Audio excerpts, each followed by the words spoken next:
Dizendo assim: Padre Fábio, meu nome é Mayra Monteiro e tenho vivido muito irritada. Não sei o que está acontecendo comigo, mas a raiva tem tomado conta de mim. Magoo quem amo, digo que não quero e machuco sobretudo a mim mesma. Me ajude. A Mayra é lá do Rio de Janeiro. A ira, aliás, hoje a gente estava conversando sobre isso. A filosofia tem uma perspectiva interessante. Sêneca, um grande filósofo, dizia que a nossa raiva, ela nasce das nossas expectativas.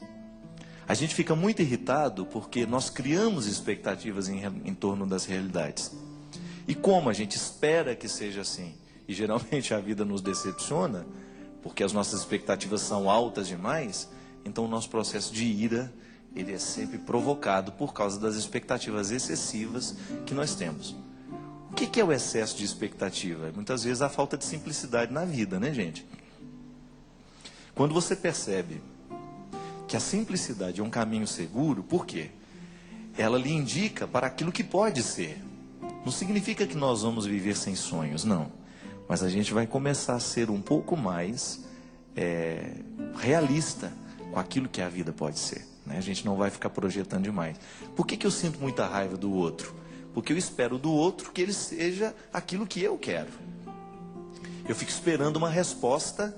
Eu quero que o outro seja como eu projetei. Muitas vezes me irrita.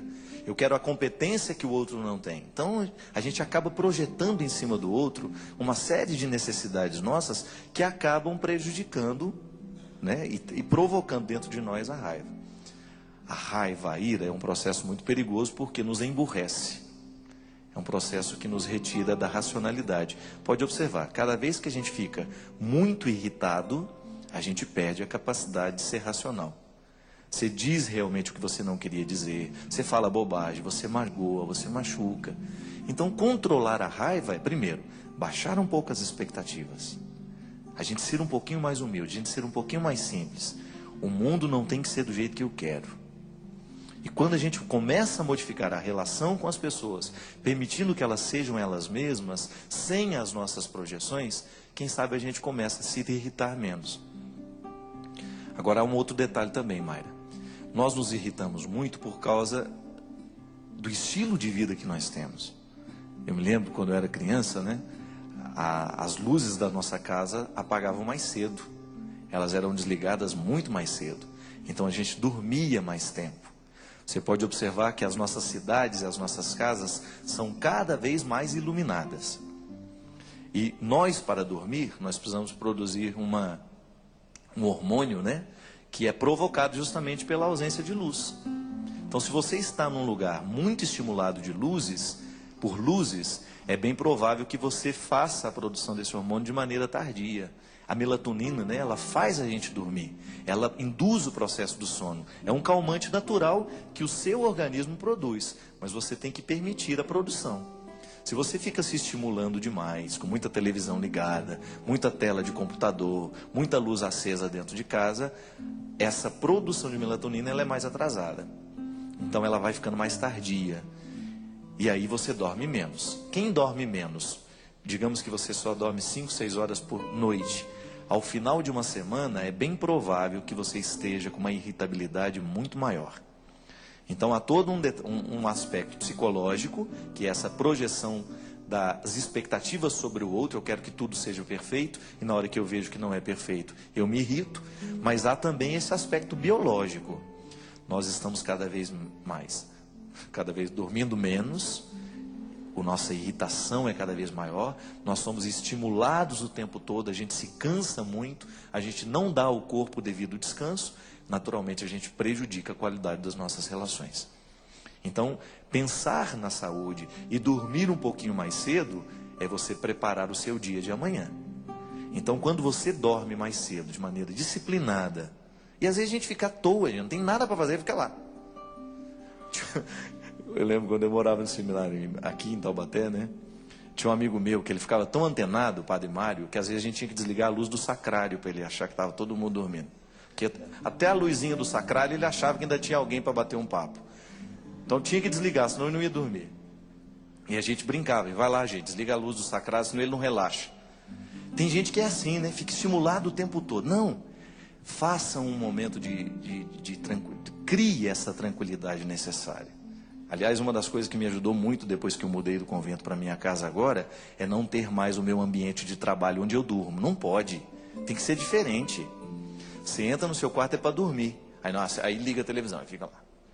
Aquilo tudo estimula a você produzir de maneira mais tardia ainda essa melatonina, que é o que faz justamente você dormir. Ajuda no processo do relaxamento, da profundidade do sono, da qualidade do sono. Na trabalho eu sempre digo isso. Aliás, o doutor Nascimento, a gente estava conversando sobre essas coisas.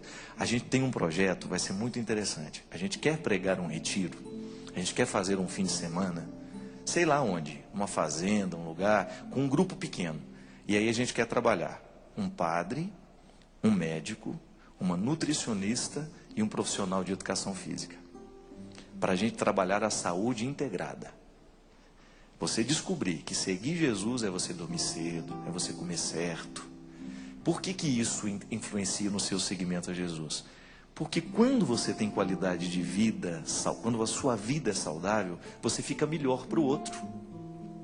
Quando você tem disciplina, quando você come certo, você dorme certo, você fica melhor para lidar com o outro. Isso é biológico, é resultado, o corpo é programado. Dá a ele o estímulo e ele será estimulado para aquilo que você programou. Ele dará uma resposta a partir do que você programou. É muito interessante, por exemplo, quando você pega uma atividade física. No início você aguenta andar 5 minutos na esteira. Se você é disciplinado nos 5 minutos, aquilo vai aumentando para 10, aquilo vai aumentando para 15. Daqui a pouco você está correndo 1 hora e não há cansaço mais em você. Porque você estimulou o corpo a lhe dar uma resposta que você antes não tinha condições. Então a vida é assim, ela é toda alinhavada. Eu estou irritado. É muito fácil dizer isso. E é muito fácil a gente se justificar. Machuquei o outro, porque eu estava irritado, me desculpa. Não. Qual é a causa da sua irritação? Está vendo que existe uma causa que antecede essa resposta simples, muito fácil? Vamos parar de dar resposta muito simples.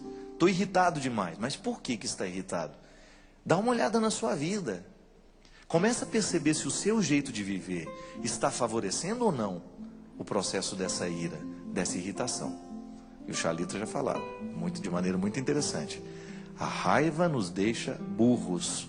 Quando você está com raiva, você perde tudo. Você realmente perde as estribeiras, você fica ignorante. Não é por aí. Quando a gente está, eu por exemplo, às vezes entro num processo de trabalho, eu faço de tudo para ir dormir o quanto antes. Terminou o evento, eu preciso dormir. Porque no outro dia eu tenho que enfrentar outro evento. Quando eu me disciplino para fazer as coisas, eu dou conta de fazer os 11 dias de evento. Se eu não tenho disciplina nesse processo, se eu fico até muito tarde, jantando e conversando, batendo papo, no outro dia eu não tenho qualidade para a minha evangelização. A vida é assim. Ou a gente se disciplina, ou daqui a pouco nós não estamos dando conta do que precisamos fazer. E essa disciplina, ela é tão necessária quanto a oração. É um conjunto, é alinhavado. O ser humano é um conjunto. Ele não pode ser analisado a partir de resposta muito simples. Então, se está muito irritado, procura descobrir o que você pode mudar na sua rotina para melhorar a qualidade da sua vida e, naturalmente, perder um pouquinho dessa irritação.